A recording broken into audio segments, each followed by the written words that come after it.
Etçi adam etsin. Etmeci adam gözeli kovni. Biz gurrun verip, adamların söyleyecek yerinden gelip, adamlar daşçavranı üşürüp, falan, o zire niyet yok bizde. Her kim halan yoluna gitsin. Şimdi biz bir zade Hanefi mezhepten doğruluğun bileyli. Ve şun doğruluğun bilip bize aytmaysa bizim yüzmesi yukuran. Adamın gövünü görmek maksat yok. Gövün gören cennet görmer dittir könüle. Gövün görmek kavlat ki. Emma şeriatı defeler. Hanefi mezhebi defeler.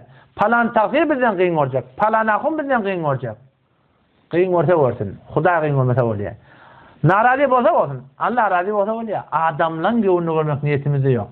Şimdi bir dakikada bir açacak. Bir gurun bana hemen anakın. Türkmen çökte nahari yasadı. Şahit uçacak. Dua açıp vermiyor hemşahı.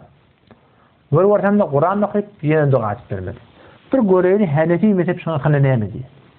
Aya şiliş Peygamber aleyhissalatu vesselam'dan sabit mi? Ne hemen gurunu? İyimden sonra, içimden sonra dua etmektir. Yine alekem. Sefeydi bisse 58. Cildi do saaya. Allah Leknevi rahmetullahi aleyh. Allah Leknevi diğerleri ağaç şişer ve kayan düşünüp olmayasın kevini düşünmeken. Haşirini okuyamadan. Hedayanı düşünüp olmayasın haşirini okuyamadan. Suğdayım ben de yaptı şunu. Muatta İmam Muhammed'i düşünüp olmayasın aydanını düşünmesen. Şun aydanını okuyamadan. Ne mi diye o da? لأنه صلى الله عليه وسلم Peygamber sallallahu aleyhi ve sellem كان يدعو كثيرا كان دعاء يدي كما هو في الصلاة namazda كان dua ederdi, tavafta da ve gayrihime min الدعوات المأثورة دبر الصلاة namazdan sonra dua ederdi ve عند النوم yatacak vaktinde ve بعد الأكل والشرب yiyenin sonra içine dua ederdi.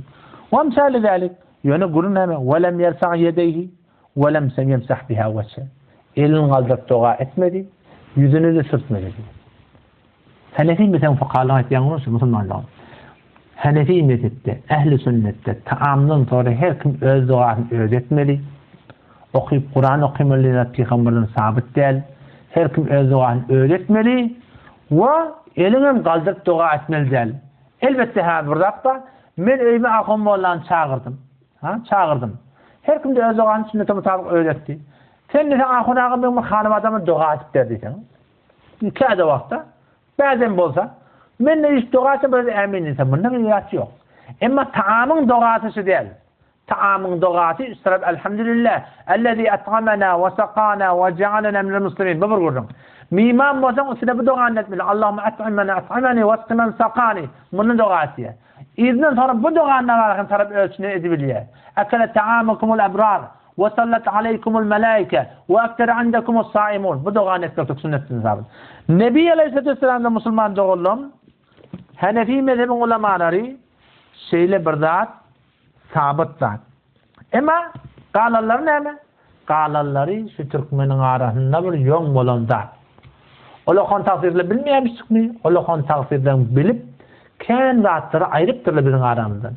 Belki bu zatları ayırmak şunun niyetinde vardır. Aytmağa vakt bulan nedir? Ya demeye vakt bulan nedir? Ya sana diyeceğim bilse de bilip dursa da aytmaklara bir yağday olan nedir? Korkuptur diyeyim mi? Yüzünden gelmeyaptır diyeyim mi? Utanıptır diyeyim mi? Yüze kalıptır sen ne mi diyeceksin ki?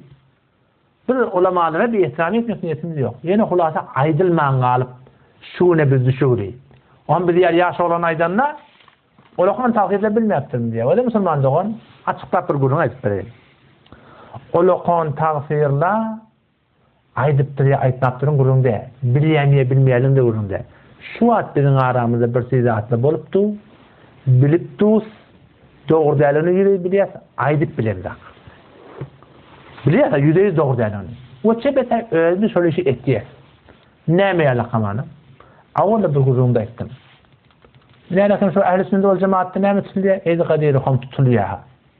Tuttuyan mı bizim ulemalarımızdan için müteessifane? Falan takdir adıda. Hop, eydi kadirikum sen biliyorsun ki ne emeliyorsun? Yani öyle Sıddık, Faruk, Osman radıyallahu anhum Hazreti Ali hıyanet ettirler. O sen hilafetin düşürttürler. Nauzubillah annabillah kullan diyetten çıktık oluyor da. Şey dediğin oluyor şey. Hop şu aşı edilipti o. Kim sana kanına kepliyor? Yani ne kadar esai edep oluyor.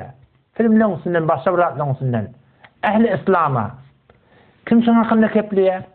Hazreti Muaviye radıyallahu anh diysen zavan olan danışığı yüreği alıp var ya. Hazreti Muaviye'den Hazreti Muaviye Peygamber benim bile eşeğe binen adam. O Peygamber sana dua eden adam. Kim ayıttı ya? Salgır tutuyorlar salgır. Ola adamdan söyle hormatlayın. Salgır Peygamber'in tutmak doğru değil. O palanin salgırdı. Kim tutuyor? Tafir tutuyor. Falan tafir. Ne mi tutuyor? Yüzü ağrıp tutuyor. Bilmeyen tutuyor. Ne mi diyeceksin diye bir palanat diyen ne? Müslümandan o da şuna içecek koyan. Şu yok gen vatla var ha. Şicire bolup yürü çıkıptır. Şicire bolup özüne cüdegane bir şeriat diyalakların gözünü görüptür. Hemçinan ki geçenle ulamalarımız ne kadar zaten aydıptırlar, deyiptirler. O başka aytacak zatları bağmıştık, muğiyet bolmaptırlar, aytmaptırlar. Oça mesela şu forum yüzü kalıp aytmaptırlar. Ben onları tohmet yapmadım. Ben zamanı etmek niyetim yok. İslam'ını bolturlar, Müslüman doğrum. Şu zatla aydılmanı, bilmeni, nesle ayende yeni 20 yıldan ne mi diye? Bağdat kim diye de olan. Onu edilip bile hiç kim diye. Halin şeriatta böyle bir zat diye.